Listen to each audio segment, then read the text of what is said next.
Portstewart, pretty as a picture postcard, no matter what the weather.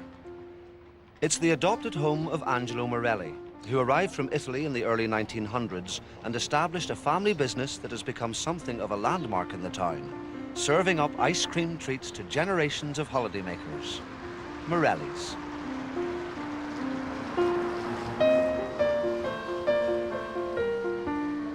Angelo Morelli is now 95.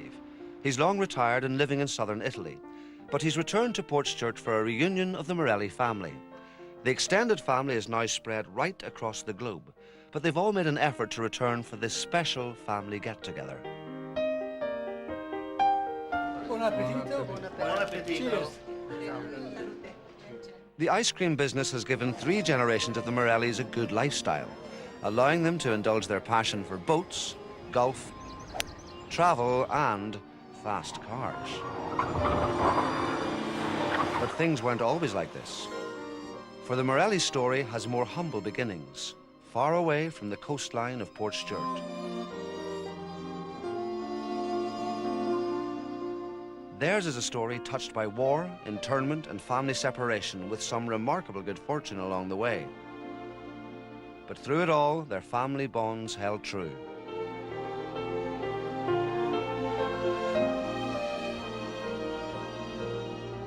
The Morelli story starts here in the village of Casalatico in the Abruzzi Mountains of Italy, just south of Rome. I was born here the 21st of October, 1907. Things were very uncomfortable here because the family was very large. My father had 8 brothers. The accommodation was very poor. Things were very difficult. The area is mainly agricultural, still is, of course, but the methods of tilling the land was very, very, very primitive, and didn't really respond generously to the work the people had to put into it. Like so many before him, Angelo had to leave the valley in search of work. He packed his bags and set off for Ireland to join up with his Uncle Peter, who was then running a cafe in Coleraine. But young Angelo had big ambitions. He wanted more than simply to work in his uncle's shop. Fish and chips and ice cream. I would have liked to have done something better than that particular type of work. We had no electricity in those days. So that meant pasteurizing the milk and turning it, stirring it, cooling it to the best of our ability. Then making ice cream by hand as well, turning and then spading, and it took an awful lot of work. It was all work and no play, and Angelo found the long days tough going. What kept me doing it was I didn't want to let my father down. He was a brother of Uncle Peter, and it was my father's wish that I should be there, and I didn't want to sort of go against his wishes. If making ice cream was hard work, selling it was at times even harder. I had to go and sell the ice cream, pushing the cart along the Coleraine streets. And I used to get very tired, especially if it was warm. And very often I would have to stop and maybe fall asleep. Little boys would come and, you know, sort of try to get ice cream, or sometimes they used to even ruin it by throwing things into it, one thing and another. The business flourished, so much so that Uncle Peter opened a second shop in Portstewart. Uncle Peter had no children of his own, so Angelo was given responsibility to run this shop. He gave it his all, but felt that his efforts were not really being rewarded. I told my father that I wanted to leave. I didn't see any prospects of starting on my own. So he got in touch with his brother, my Uncle Peter, and he said, if you don't give him a chance to start on his own, he's going to leave you. So he'd no choice. He gave me the Portstewart shop. So, for the princely sum of £600, the deal was struck, and Angelo Morelli's business future now lay in his own hands. Although Angelo was now settled in Portstewart, his childhood sweetheart was still in Italy. So he headed back, determined to woo her. I came back to Casalatico and to Anastasia. She was a beautiful girl, she was a wonderful person, and gradually she impressed me very much, with the result that in 1931 I asked to marry her. And the father at first was a little bit disconcerted because he thought I was a little bit too young. I was only 23 and a half, you see. But in any case, he did manage to accept my offer, you know, of marriage to his daughter. When I brought my wife to Port Stewart in the little flat, I was so depressed because there was very little in it. And she probably had thought that she was going into a lovely home, but being both of us very much in love with each other, we just said, well, we'll have to make it. And make it they did.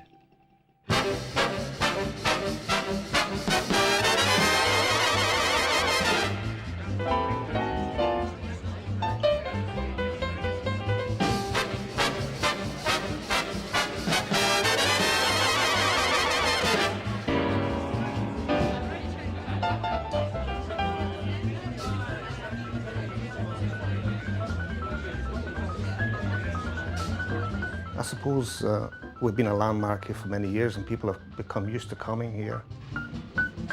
I feel a sense of history in some respects that we're here that long.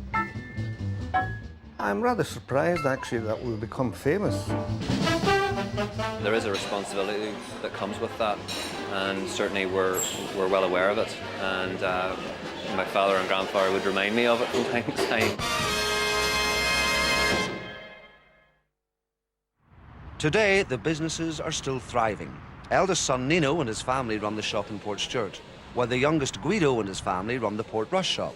They also make the all-important ice cream to a secret family recipe.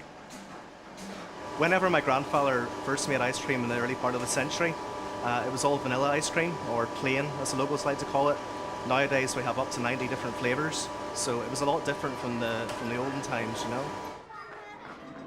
But middle son Corrado decided the ice cream business left him cold.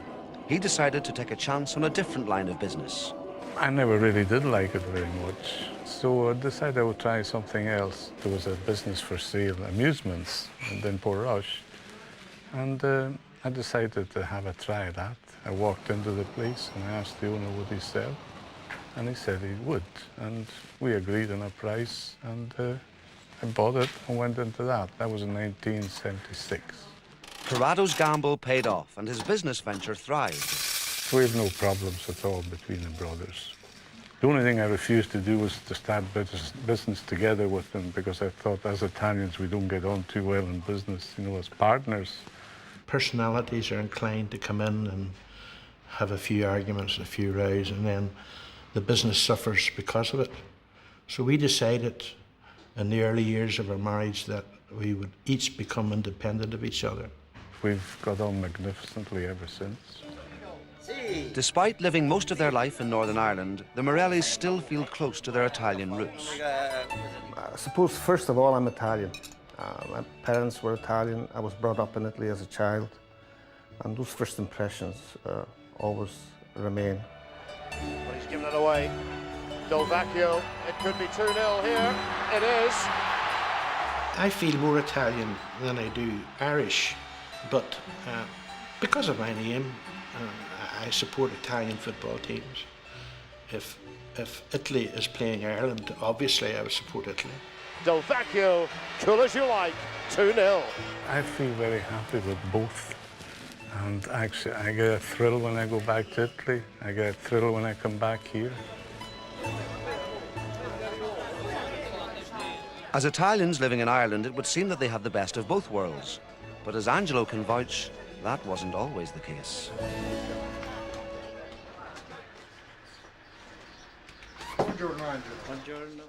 For the last 20 years, Angelo has spent most of his time back in his original family home in Italy. The warm climate obviously suiting him.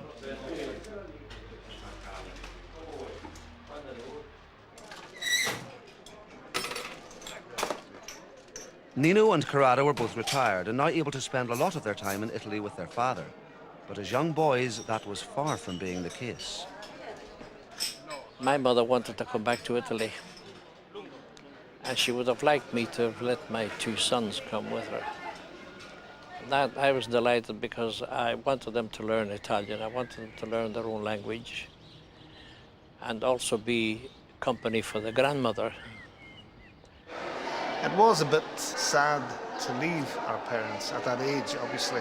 But we were going to stay with our grandmother in Italy, so it wasn't too bad. When we did arrive, unfortunately, they locked us up in a school as boarders, and that wasn't exactly very pleasant. But worse was to come. It was 1939 and war was breaking out across Europe, and Italian dictator Mussolini was forging alliances with Nazi Germany. But the significance of these developments passed over the heads of young Nino and Corrado. To them, all the military preparations and posturing in the build-up to war was a fascinating time. Mussolini was a big man then. Everybody saluted him and admired him, and we were the same. We were all dressed up in little uniforms, and we had to carry wee guns and pretend we were soldiers. Do you remember that? Yes, balilla. Balilla, anyway, it's like a Boy Scout at home, that sort of thing. We wore black shirts and little hats with feathers on them and things. However, with Italy teetering on the brink of war, it was a worrying time for Angelo. If Italy was to enter, his family would be split across both sides of the conflict. A father's worst nightmare was soon to be realized. Then Italy came into the war in 1940, the 10th of June. The backlash against Italians living in the UK was immediate and extreme. Like hundreds of other Italian exiles, Angelo feared the worst and prepared himself for the inevitable. And I was picked up at 5 o'clock in the morning by the local sergeant of the police in Portchurch and taken to Crumlin Road jail. I had my bags packed. I knew what was going to happen. I felt it was going to happen. I was a member of the fascist party because everybody in those days was a member of the fascist party here in Italy if you wanted to have a chance to get work. It wasn't because I wanted to be a fascist or a communist or anything else. It was just a thing that was done. But being a fascist card holder was enough to bring Angelo to the attention of the authorities. His crime of simply being an Italian in the wrong place at the wrong time would cost him dear. Forced to leave his wife and child behind in Portchurch, and with his two other boys trapped in Italy, the war years were a particularly distressing time for Angelo Morelli. I felt terribly sad about the whole thing of having to leave my wife with one little boy. He was quite young, Guido, my youngest son, and not knowing English terribly well, and having to cope with all the difficulties of trying to run a business in a sort of perhaps what I thought then would be a hostile situation. It was left to Anastasia to run the business and look after youngest son Guido. These were hard times, and it's perhaps no surprise that the two were to develop a specially close bond that was to last a lifetime. She spoke Italian to me and I spoke back in English to her. So she learned English by me and I learned Italian from her. But she used to slot me into her side of the bed at night, and then when she came up she'd roll me over and I was a human hot water bottle for her. We had a very, very strong relationship, and but she was a hard taskmaster and very honest and very brutal at times. But I loved her very much.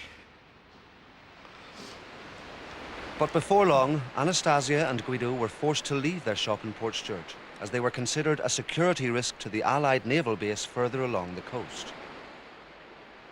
My mother was eventually moved out of Portchurch for various reasons. She was considered an enemy alien and perhaps in a position to signal subs coming along the north coast. Now, what I couldn't understand, I shall never understand, what danger she could have been to the war effort around there. She never would have known anything about those things, and it was difficult to really realize why she had been sent away. But all was not lost, as friends rallied round to keep the shop open until Anastasia was allowed to return. In fact, Anastasia turned out to be a shrewd businesswoman, and with her at the helm, the war years saw the ice cream business boom. Meanwhile, Angelo had been moved to a camp in Lancashire, where he awaited his fate with others classed as enemy aliens. But in what proved to be a simple twist of fate, Angelo managed to cheat death by avoiding what later proved to be a fatal journey. A roll call was held, and names were called. Ones had to go to the left, and others had to go to the right. I was called to go to the left, shall we say. Then, at the end of the roll call, my name was called again. And I was told to rejoin the original group. They'd made a mistake. There happened to be two Angelo Morellis, and strange as it may sound, they both came from the same area. The ones to the left had to go on the Arandora Star and were directed to Canada, whereas I was directed to the Isle of Man.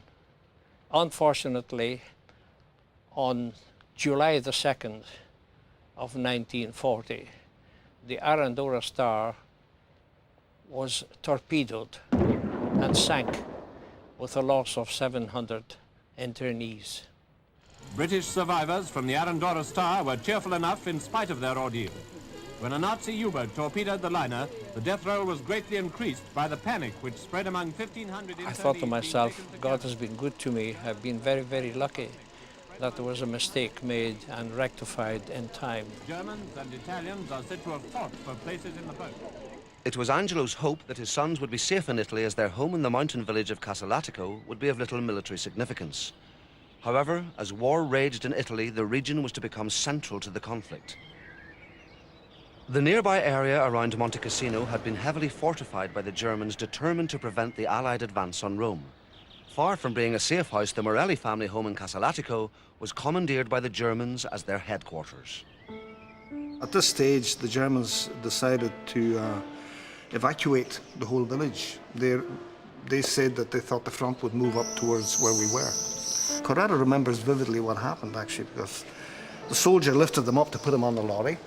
And what happened Yeah, then? well, Granny thought that they were taking us away from her. And she actually lifted a hatchet, and she went for this SS captain, actually. And it's something I've never forgotten, because he lifted me and put me up in the back of the lorry, and tears were streaming down his face, which was So very odd. This human face of war would be a rare sight for Nino and Corrado. In the fierce fighting that was to follow, the boys would witness the horrors of war at first hand and narrowly escape death themselves. there was a thing happened during this period which Corrado remembers vividly. He scared me to death, I'll tell you. Tell him the story. Well, I think we were walking along one morning. We were going for milk along the country road, and there was about 3 or 4 German lorries full of jerry cans, for petrol. They were stacked really about 20 feet high. And they went by, and next thing we heard these planes. And the lorries stopped under some trees, and we knew that they were going to be attacked, and actually, well, I certainly didn't. Nino ran under a bridge and says, come on, we're going under the bridge. And I panicked, and instead of going under the bridge, I went underneath one of the lorries. And he kept on shouting, and in the end I said, oh my God, and I got out from below the lorry and ran and joined him. And we were there for 2 or 3 minutes, and up the lorry went. It was close as that. So we had a very close call there. I nearly lost Corrado.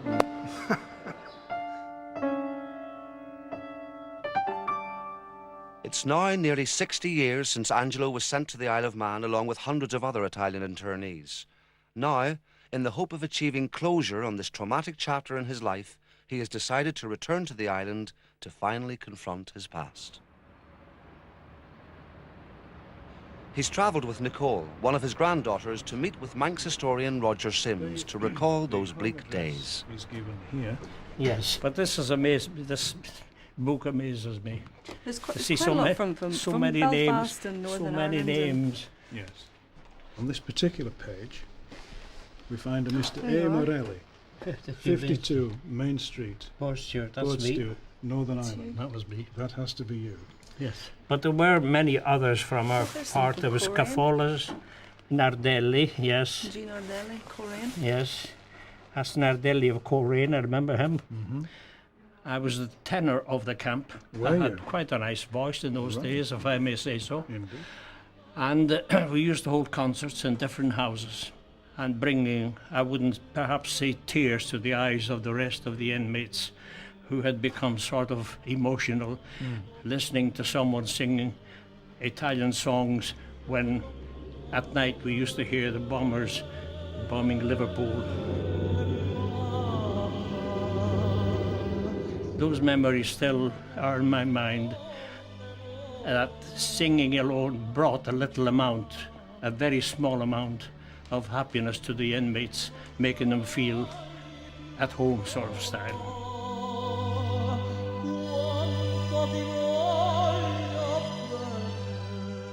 Looking at this material today, what is it like seeing the register and seeing the photographs? Oh, it brings back so many So many. memories, so many memories. Many of them, I wouldn't say happy, but nevertheless, I always tried not to look at things from the bad point of view. I tried to sort of think that eventually one day I would rejoin my family. Angelo spent over 3 years on the Isle of Man. However, with the barbed wire and armed guards long gone, this is the first time he has walked a free man in Douglas. When you look out now from here, Yes. from behind the wire, we're at the front of the wire, you were always at the back. That's right, This was freedom and that was the camp. exactly. How does it feel today being here? Well, you did feel a little bit, all right, very depressed because no one likes to be deprived of their freedom. Precisely. And of course, looking down over the beach, there must have been times in the summertime when you looked out and you saw people enjoying themselves. Well, I think most of the internees made it a point at a certain hour of the day when the beach was crowded to try and have glimpses of these beautiful ladies in their swimsuits going into the sea. I don't recall the remarks. Isle of hope, Isle of tears, Isle of freedom, Isle of fears. But it's It was a day of mixed feelings, I think, for my grandfather to come back to a place where 50 years ago he was imprisoned. And it didn't quite hit home, I thought, until we got to the museum and we saw his name on the register amongst many of your friends. And I think that's when the emotions kicked in, and for both of us, really. always on your mind. I've been very grateful that it has been made possible for me to come back and reminisce. I've seen more of the Isle of Man in a few hours than I have seen in 3.5 years that I've been interned here, behind, of course, barbed wire. It may not be just the Bay of Naples, but really it's very entrancing and most beautiful. I shall always treasure the memory of this day. As you can see, we're here in Casino, and this is where the famous battle took place. We virtually remember parts of it. We remember the bombing of Monte Cassino. It was a fantastic sight, you know, these hundreds of air fortresses going past our house, heading in this direction. And you could hear the bombing happening. I can still hear it. They organized these lorries, and they told us they were going to take us back to our homes. But as they got nearer to Casino, they decided that it was too dangerous. There were too many bombs lying about, mines, things like that. And in actual fact, I have a vivid memory of the lorry driving through Casino, getting a puncture, and we watched Corrado and I in awe and despair, like these piles of bodies lying everywhere. Yeah. They were stacked, you know, like wood. And there were scavengers. Like that. Do you remember the scavengers going about taking rings off them and things like that? We remember this, you know. The Allied victory at Monte Cassino enabled them to advance on Rome and so assume military control of Italy. However, with victory came the problem of returning thousands of impoverished Italian refugees to their homes. We were running about with no shoes. My granny had made up knickers, if you like, or bathing costumes out of flour bags. We used to sleep with a pillow made of that was full of beans. We used to eat the beans, you see. And gradually the pillow disappeared. But it was just as well because we were pockmarked every morning when we woke up. In the chaos that was post-war Italy, the chances of the Morellis being reunited seemed slim. But once again, it seemed a guardian angel was looking after the family. They told us we had to come to this place near Naples called Alersa. Yeah. That was like a place where they used to keep people who had... It's a madhouse for want of a better word than what you call it in English. And we were trapped in there for about 3 or 4 months, wasn't it? Yeah.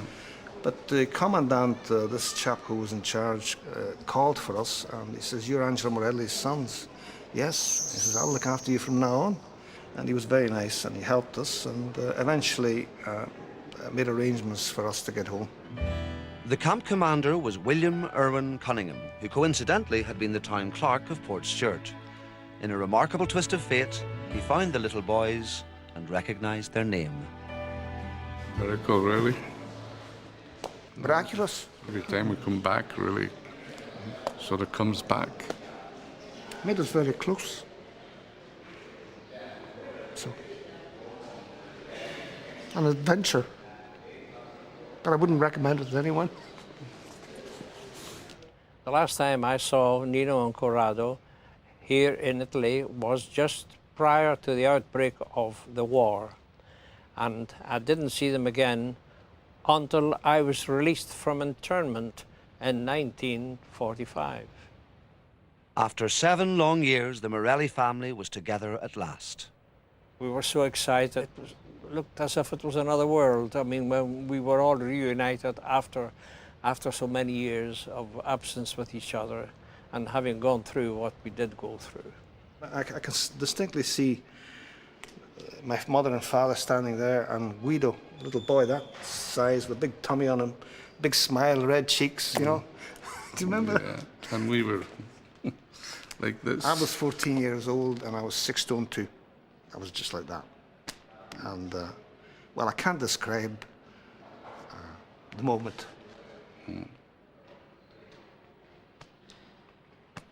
You can do it. No, can't. These 2 skinny links came out of the plane with, and I obviously laughed and they laughed at me because I'm quite a portly person. They knew no English.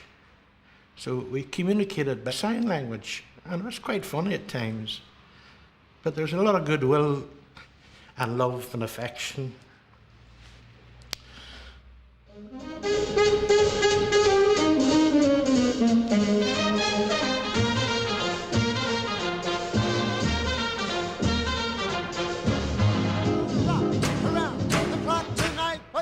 The post-war years saw an economic boom and the Morelli's family business prospered. Times were good, though the work was as hard as ever.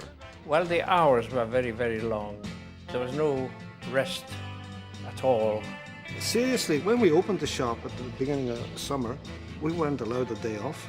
My father used to make us work like donkeys in the summer. We had to make the most of it because it only lasted a few months or a few weeks. And if you didn't take the advantage of the business while it was there, you would have had to wait until the following year. Angelo now had 3 shops, his legacy to each of his boys.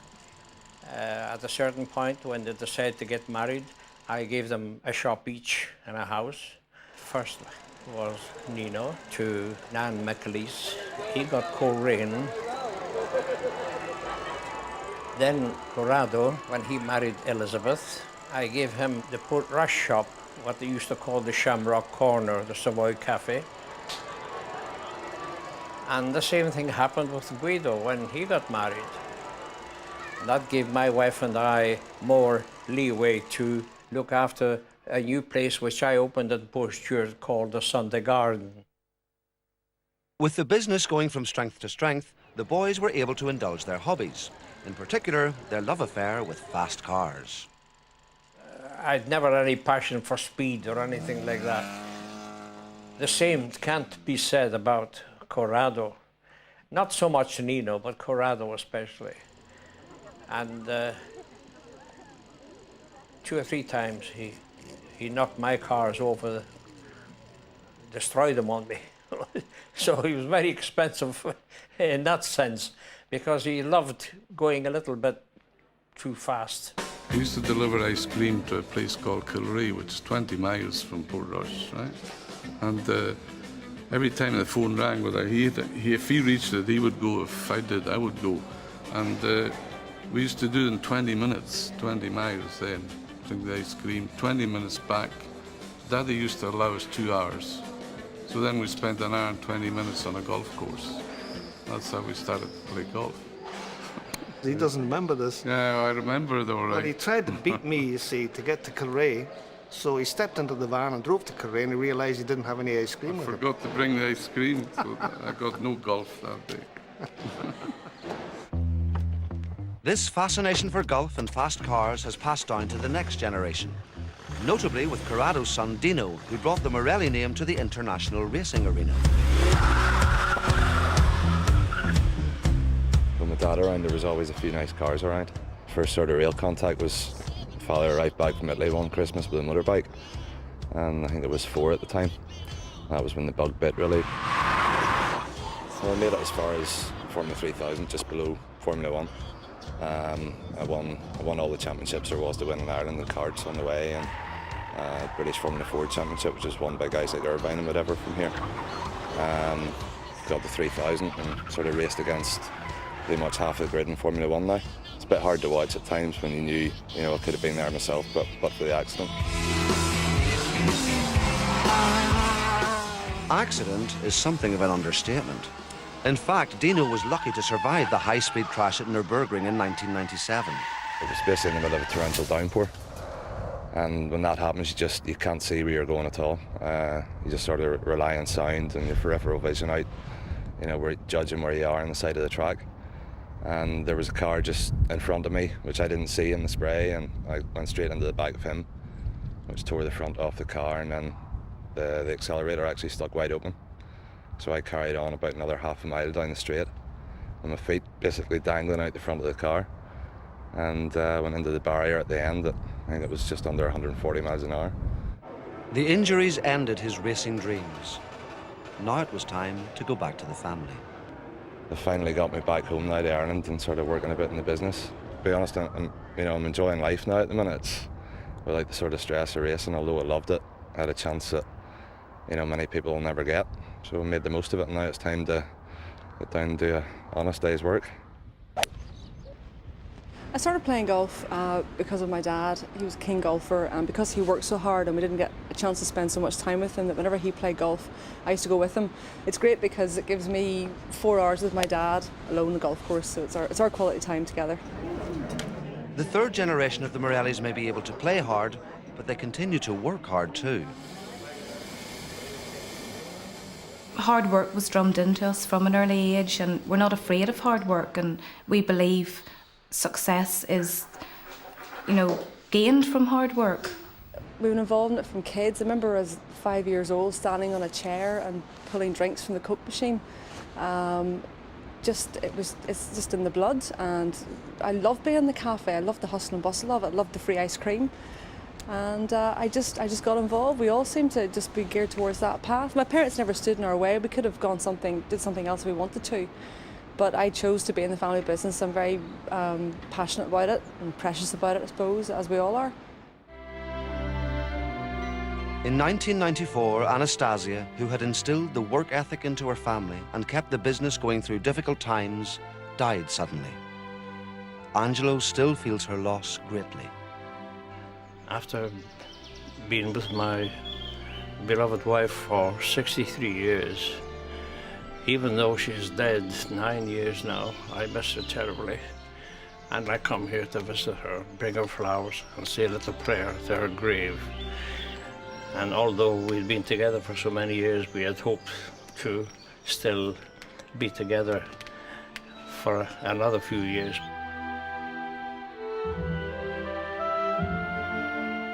I feel sad yet about it.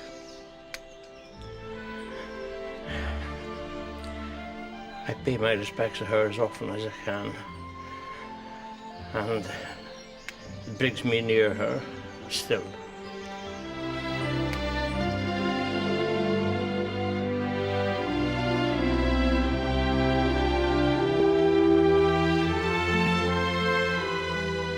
Dearest family, one of my greatest dreams in life was always to be together, all of you, before the end of my days. Today is the big day for the Morelli family.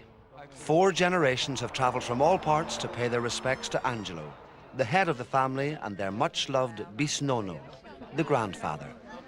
I don't know how to express my feelings about this a very, very wonderful day, to have all members of my family, the dearest ones perhaps, are missing. But our thoughts are with them this very day. But I do want you to feel that you are all within my heart. It's an absolutely wonderful day.